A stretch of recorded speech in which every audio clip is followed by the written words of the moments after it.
Hi guys and welcome to the FIFA 23 SBC analysis video, and today guys, Thiago Silva's flashback cards, flashing back to a previous one to watch card I think from a couple seasons ago when he first joined Chelsea. It's one I'm assuming it's flashing back to 85 rated. There is a new flashback design for FIFA 23, just kind of the same as last year I think, but with a different type of colour scheme. It looks okay. It's not my favourite type of card design, but it doesn't look too bad. To be honest, he actually looks quite young on that photo, so I'm thinking maybe is it a flashing back towards when he originally joined PSG? Does it actually mention anything? It actually is a flashback to his debut at PSG, so he's got a younger like face design to him there. I thought he did look a lot younger in that photo. So yeah, it actually flashes back to his debut season with PSG in the 2012-2013 season when I think he joined from Milan. 3 segments to him. He's there for 2 weeks. We'll have a look at his card stats in a second. First of all, what does he require, and is he going to be value for money? Well, I'm assuming he's been given a massive pace boost with the fact that they basically flashed back 10 years in the past. That is what I'd like to think, but he's 1 rating lower than his current card.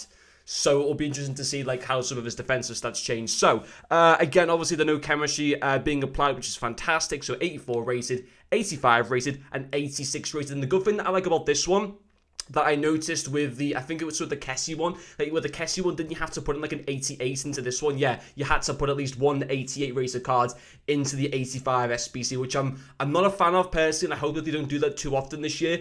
Thankfully, they haven't done it with Thiago Silva, which is brilliant. I think this is going to be worth it. I know 84, I know there's 3 segments to him, 84, 85, and then an 86 rated squad, but fodder still isn't too bad, especially fodder for the 84s and 85s still really isn't that bad at all, especially with lots of packs being open at the moment. I think it's already a good sign, and I think just being 1 rating lower, I think he'll be better than his actual gold card that you can buy off the market, like considerably better, because realistically, his 86 card's good for fodder, but are you realistically going to use him with like 55 pace, whatever he's got?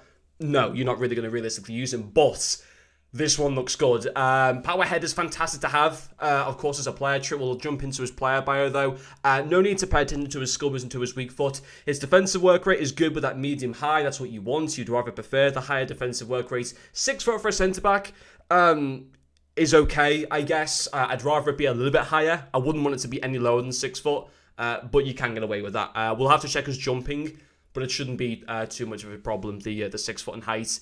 His pace is brilliant. Like, compared to his normal card, they've actually made Thiago Silva usable now. And I like the fact when they do this, when they flash back to players from, like, 10 or so years ago. They've done it in the past. They did it with Ronaldo. They've never done it with Messi, weirdly. They never done it with Suarez or anyone like that. But they've done it with a few cards. I think they might have done it with Witsel last year.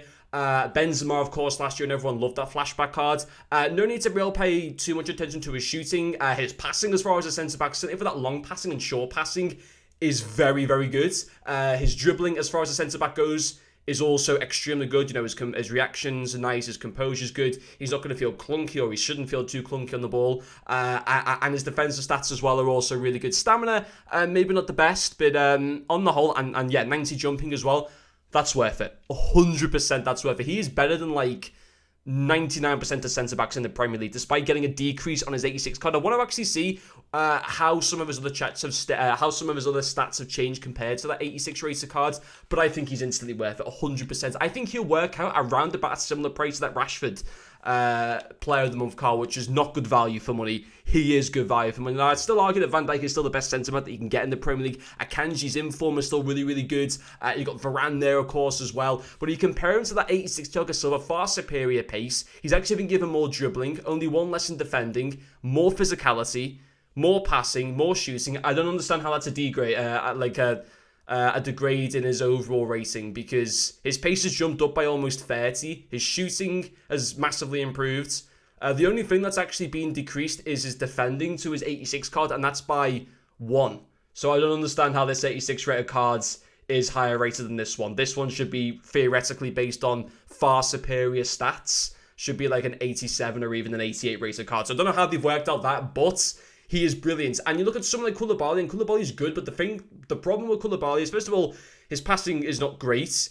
He's also going to maybe feel a little bit clunky. I mean, I haven't used him, but he might feel a little bit clunky. But this Thiago Silva card, he is easily top 3 best in the Premier League. Easily top 3 best.